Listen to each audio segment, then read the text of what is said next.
आपकी बॉडी जब उस फूड को डाइजेस्ट करने के लिए जब एनर्जी लेगी ना, तो आपको थकावट सी महसूस होगी, ऐसा लगेगा कि सो जाए। ठीक है। अल्पाहारी, गृह त्यागी। गृह त्यागी का मतलब ये नहीं कि घर छोड़ना, गृह त्यागी का मतलब ये होता है कि एकांत में बैठ के पढ़ो। ठीक है। जैसे जिस रूम में टीवी चल रहा है, टीवी ऑन है और आप भी वहीं बैठ के पढ़ाई कर रहे हैं, कैसे होगा पढ़ाई? या फैमिली मेंबर्स वहीं पर बैठ के बातें कर रहे हैं, आप भी वहीं पढ़ रहे हैं, कैसे होगा पढ़ाई? है ना। तो गृह त्यागी का मतलब होता है एकांत में बैठ के पढ़ो। ठीक है। एकांत में, जिसके पास जैसे मान लो किसी का होता है कि स्टडी रूम है, ये रूम है, वो रूम है, वो रूम है, किसी के पास एक ही रूम है, वही सब है उसका, वही स्टडी रूम है, वही डाइनिंग रूम है। ठीक है। नहीं, बाथरूम तो अलग है। ठीक है। तो एक ही रूम है, तो वो कैसे पढ़ते हैं पता है? कैसे पढ़ते हैं? वो मैं हूँ, मैं।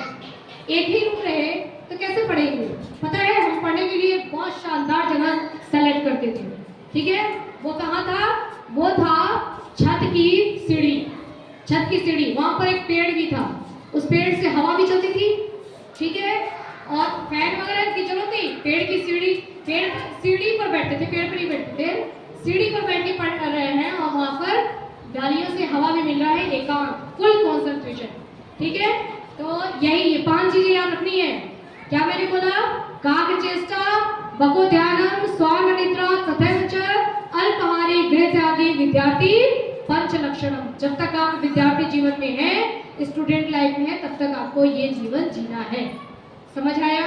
अब मेरी बात सुनो, एग्जाम के लिए आपने एक चैप्टर देकर के सारे चैप्टर्स की तैयारी, बहुत दिनों से आपका टेस्ट चल रहा था, आई होप कि तैयारी तो हो ही गई है ना। अब उसमें आपके जो बीच में एग्जाम में जो गैपिंग मिलेगा, उस गैपिंग में आपको केवल रिवीजन करना है। ठीक है।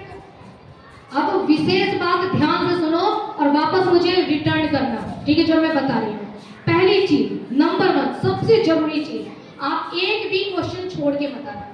ठीक है। क्वेश्चन छोड़ के नहीं आना है, एक भी। आप कहोगे कि नहीं आ रहा है, फिर क्या करें? नहीं आ रहा है तो मान लो कि साइंस का कोई क्वेश्चन है, या मान लो कोई एसएसटी का क्वेश्चन है, वो आपको नहीं आ रहा है, दूसरा एसएसटी का कोई क्वेश्चन याद है क्या? है ना। उससे और इसको कुछ मिला के बना के लिख दो। एसएसटी में एसएसटी का ही लिखना भाई, कुछ तो क्वेश्चन याद होंगे, है ना, वही लिख दो वहां पर। बट वो जगह क्वेश्चन नंबर खाली नहीं जाना चाहिए कि क्वेश्चन नंबर 3 तुमने छोड़ दिया। नहीं, छोड़ना तो एक भी नहीं है। रोज मैं एवरी डे 10th को मैसेज करती हूँ, और 10th को मैंने एकदम ये मंत्र दिया है कि बेटा छोड़ के मत आना, पूरा कॉपी एकदम फुल भरा होना चाहिए। ठीक है। तो एक भी क्वेश्चन छोड़ना नहीं, इवन मैथ्स में भी नहीं छोड़ना, है ना। कोई दूसरा क्वेश्चन आपको आ रहा है, वो करो, आंसर मत लाना। ठीक है। आंसर लाओगे तो गलत हो जाएगा, आंसर मत लाना, लेकिन स्टेप्स सारे कर देना। ठीक है। स्टेप्स पे भी मार्क्स मिलते हैं। तो सबसे पहली जरूरी चीज, आपको एक भी क्वेश्चन छोड़ के नहीं आना है। एकदम इसको याद कर लो, एक भी क्वेश्चन छोड़ के नहीं आना है। बोलिए, एक भी क्वेश्चन छोड़ के नहीं आना है। डेली मैं पूछूंगी 8th क्लास के ग्रुप में आप लोग, और ये भी काउंट करूंगी कि कितने बच्चों ने मुझे मैसेज किया है कि हाँ ठीक है हम क्वेश्चन छोड़ के नहीं आए। ठीक है। आप थम्स अप दे दोगे ना, मैं समझ जाऊंगी कि आप क्वेश्चन छोड़ के नहीं आए। एक भी क्वेश्चन छोड़ना नहीं है, एक भी काउंट करके पूरा।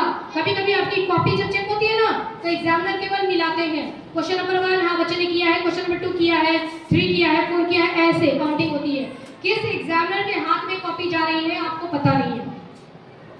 8th में तो इतना ज्यादा वो होता है ना, हौच पौच गड़बड़ झाला होता है, इतना ज्यादा होता है। शुरू से देखती आ रही हूँ, जो बच्चा बहुत शानदार